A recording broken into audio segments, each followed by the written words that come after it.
Okey, bismillahirrahmanirrahim. So hari ini insyaAllah kita akan ambil ayat daripada juzuk satu untuk kita tadabbur. Ayat yang sangat-sangat famous yang dah selalu pun kita dengar iaitu ayat apa? Ayat A'udzubillahi minasyaitanir Bismillahirrahmanirrahim. Alif Lam Mim. Dzalikal kitabu la raiba.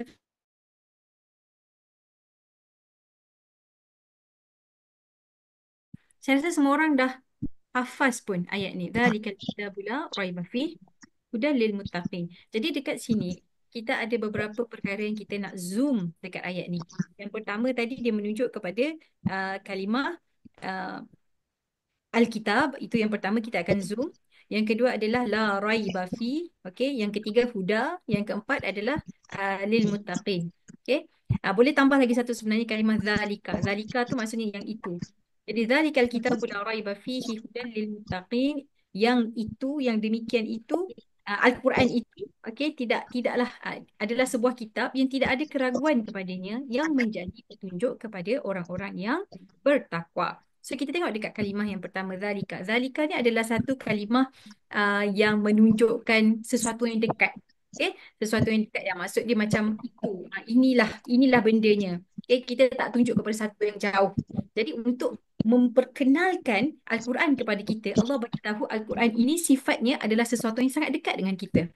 Bermaksud Al-Quran is so reachable oleh diri kita. Okay, the fact that Al-Quran is so reachable, ianya adalah satu perkara yang sangat memberi ketenangan kepada hati orang-orang yang nak respon kepada seruan Allah Ta'ala. Bila dah kata dekat, bila dah kata reachable, you have to reach the Quran. Apa maknanya I make it so reachable, make it so easy for you to reach, tapi it become unreachable. So yang membuatkan Al-Quran tu tak unreachable adalah sebab hati kita yang tak boleh nak respon dengan Al-Quran. Bukan keadaan Al-Quran itu sendiri sebagai sesuatu yang susah, sesuatu yang sukar untuk dipahami, sesuatu yang macam, ada ke sesiapa yang nak belajar Al-Quran, nak datang attend program Al-Quran, I Love Quran ni, dia kena bermusafir 3 hari 3 malam baru dapat nak belajar Al-Quran macam zaman-zaman dulu kan? Tak ada Al-Quran ni dia mengikut zaman, dia akan sentiasa dipermudahkan. Jadi Al-Quran di zaman kita pun sangat-sangat dipermudahkan. Itu yang pertama.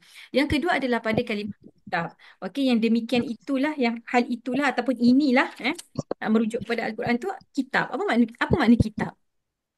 Kitab ni orang kata buku kan? Tapi sebenarnya Al-Kitab ni buku. Al-Kitab bermaksud perlembagaan. Okay, kita selalu nampak Alkitab is Alkitab. Kitab is buku. Al-Quran adalah sebuah buku. Tidak. Sebenarnya Alkitab maksudnya adalah perlembagaan. Apakah perlembagaan? Perlembagaan ni apa? Perlembagaan ni satu perkara yang menjelaskan tentang hal-hal yang sangat-sangat penting dalam sesuatu perkara. Dalam konteks ni kita tengok hal-hal yang sangat penting berkaitan dengan hubungan kita dengan Allah Ta'ala, peranan kita, tujuan kita diciptakan dekat atas dunia. So konteks kita adalah konteks hamba. Okay, jadi Alkitab ni adalah apa? Perlembagaan yang disediakan kepada hamba-hamba. Kepada siapa? Kepada kita. Okay, perlembagaan ni dia tidak mengandungi semua undang-undang yang kecil. Tetapi daripada dialah datangnya undang-undang dan panduan yang kecil yang kala apa pun perkara yang mengelirukan, perkara yang tidak ada jawapan, sentiasa ada tempat dia nak patah balik dekat mana. So perlembagaan ni adalah bila kita ada masalah, kita ada konflik, kita ada isu, kita ada perkara yang kita tak jelas, kita akan refer kepada benda tu. Kita tidak boleh keluar daripada perlembagaan, mustahil. So itulah perlembagaan, sesuatu yang akan membatasi segala tindakan kita, pemahaman kita, segala-galanya dibatasi oleh perlembagaan. Tidak menceritakan semua perkara, tetapi semua perkara yang besar maupun yang kecil perlulah selari dengan perlembagaan tersebut. Begitulah juga Al-Quran yang disifatkan sebagai perlembagaan ataupun policy maker dalam kehidupan hamba. Itu yang kedua.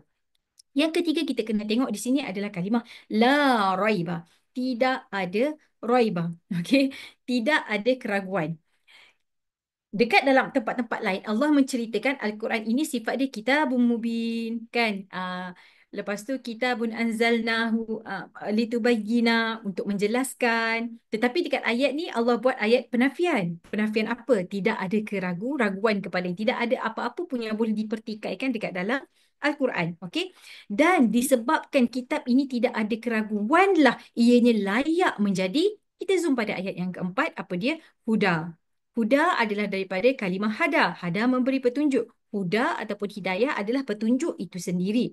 So, huda, kitab La Raiba Fi Huda, okey, yang menjadi huda ini adalah bukan petunjuk yang biasa-biasa, tapi ianya adalah petunjuk daripada Allah Ta'ala. Okey.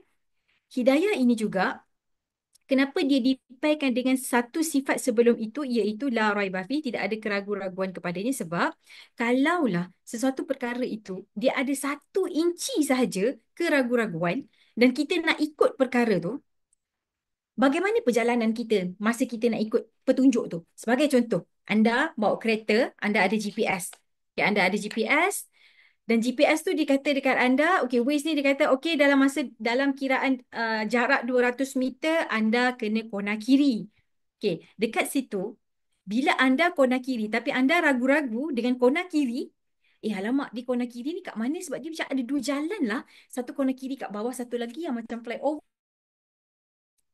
Dekat dalam saya punya Waze ni dia tak tunjuk lah, weh, kau nak masuk mana, nak kau nak yang kiri ke bawah ni ke ataupun nak fly over tu. So bila orang dia dapat satu petunjuk, tapi petunjuk tu dia bagi mixed signals ataupun dia ada sedikit noktah-noktah kekeliruan ataupun keraguan, apa yang akan terjadi pada orang yang mengikut petunjuk tersebut?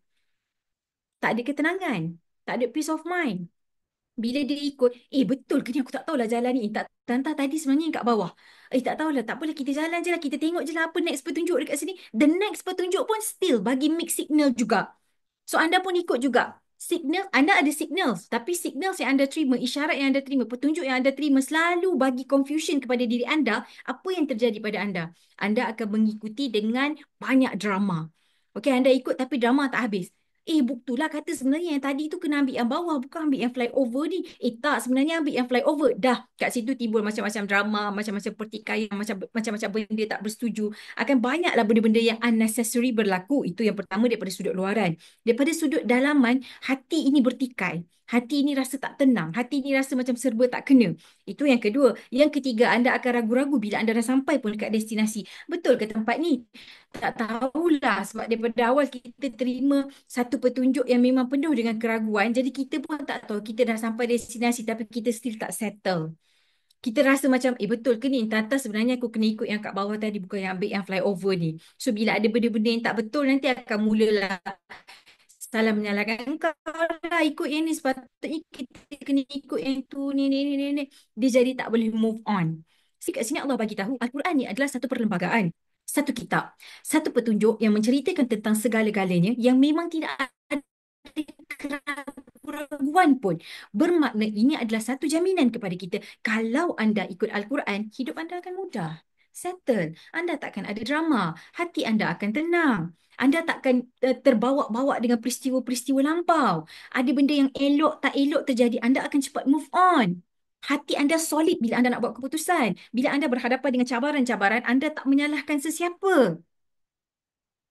Everything becomes so clear that you can focus why you are here, why you follow this path. Itulah perbezaan antara petunjuk Al-Quran dengan petunjuk yang selain daripada Al-Quran yang akan bagi anda banyak mixed signals. So kalau anda pergi dengar ceramah A, bukan ceramah, anda pergi dengar training A, dia pun bagilah ahli psikologi ni bagi macam gini, macam gini, macam gini. Tapi tak ada dalam Al-Quran. So dia pun bagilah dapatan-dapatan macam gini. Orang ni pula bagilah dia punya pendapat ni, dia bagi itu. Ada banyak idea dekat luar sana. Tapi itu semua tidak terjamin la raiba fi. Satu-satunya kitab perlembagaan rujukan hidayah, petunjuk, bimbingan yang adalah raiba fi ini adalah apa? Al-Quran semata-mata. Bermakna anda ikut Al-Quran, anda akan datang, anda akan dapat hasil satu package yang penuh dengan ketenangan, penuh kebahagiaan, penuh dengan kejelasan dalam tindakan. Anda akan fokus, anda boleh move on, anda boleh menjalankan peranan anda dengan sebaik-baiknya, anda boleh memberi tanpa rasa menyesal, anda akan jadi someone yang empowered, someone yang totally own their life. Okey, sebab apa? Sebab anda ikut kitab yang tidak ada keraguan-raguan. Ingat, balik daripada ni, ingat apa yang akan terjadi kalau kita ikut sesuatu yang bagi kita mixed signals dengan satu yang very, very clear. Kesan dia dekat sini sangat berbeza. That's why dekat dalam Al-Quran banyak Allah kata, in fact dekat dalam surah ni juga Allah kata, apa? Qul nahbitu minha jami'a. Wa imma ya'tiyannakum minni huda, sekiranya datang kepada kamu hidayah daripada aku, faman tabi'a hudaya fala khaufun 'alaihim wa lahum yahzanun. Siapa yang mengikut hidayah, khaufun ketakutan refer kepada apa? Ketakutan ini datang daripada past experience. Wala khaufun 'alaihim wala hum yahzanun. Okay, sorry, khaufun datang daripada future. Future yang kita tak jelas, kita takut, kita anxious dengan apa yang akan terjadi di masa akan datang. La khaufun 'alaihim, tidak ada anxious ke atas mereka, ketakutan kepada mereka. Wala hum yahzanun, dan tidak ada kesedihan ke atas mereka. Kesedihan ni datang daripada perkara-perkara yang lampau. Jadi hidayah, mereka tidak takut untuk menjalani hari esok dan mereka tidak sedih dengan apa yang telah terjadi pada masa lampau. Sebab itu Allah kata Al-Quran ini adalah huda lil muttaqin. Yang terakhir kita ambil lil muttaqin. Apa maksud lil muttaqin? Kepada orang-orang yang bertakwa. Bermaksudnya apa? Bermaksud Al-Quran ini walaupun Allah bagi kepada semua. Isyarat tu kalau kita tengok signboard, puan-puan lalu atas highway ada banyak signboard kan?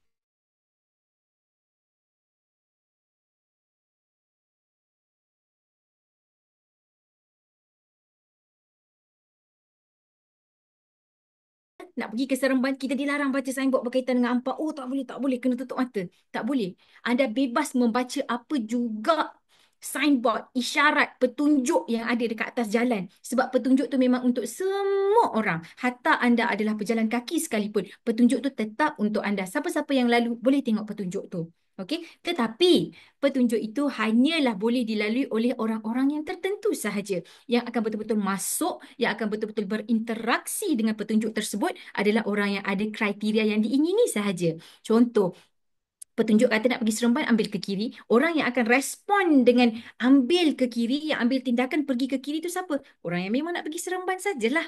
Okey, jadi dia spesifik. So Al-Quran ini walaupun pada hakikatnya adalah petunjuk untuk semua orang, siapa-siapa pun boleh ambil Al-Quran, boleh baca Al-Quran, tetapi Al-Quran sebenarnya hanya akan berinteraksi dengan orang yang tertentu, dengan orang yang faham kenapa dia ambil Quran, iaitu orang yang lil muttaqin, orang yang bertakwa, orang yang nak mewujudkan takwa dalam diri, orang yang nak cinta Allah, orang yang nak takut Allah, orang yang nak mengabdikan diri kepada Allah sahajalah yang akan berinteraksi dengan petunjuk itu tadi. Sebab apa? Sebab dia match. Dia, okay, Al-Quran bagi yang ni, dia nak yang ni. So, dia boleh match, dia barulah pergi ambil jalan ke sana. Petunjuk kata pergi Seremban, ambil kiri, kita pun ambil kiri. Orang yang nak pergi Ampang, orang nak pergi mana, orang yang tak peduli tentang Seremban, dia takkan ambil apa-apa faedah, dia takkan ambil apa-apa jalan menuju kepada Seremban. Jadi itulah maksudnya Al-Quran untuk semua orang. Memang Allah bagi untuk semua orang, tapi yang boleh berinteraksi dengan Al-Quran yang menjadi hidayah ini tadi, okey? Yang menjadi betul-betul hidayah ini tadi hanyalah kepada orang yang bertakwa sahaja. Pada orang yang tidak bertakwa, Al-Quran sekadar satu buku sahaja. Okey? Jadi insya-Allah saya harap daripada kupasan itu tadi kita dapat manfaat dan kita dapat berinteraksi, kita dapat ambil jalan apa yang kita nak, ambillah jalan yang sesuai dengan apa yang kita cari kat dalam kehidupan ini, iaitu untuk membina ketakwaan dalam diri, untuk membina kehambaan dalam diri, untuk sayang Allah, untuk cinta Allah. Okey? Dengan itu sekian, terima kasih.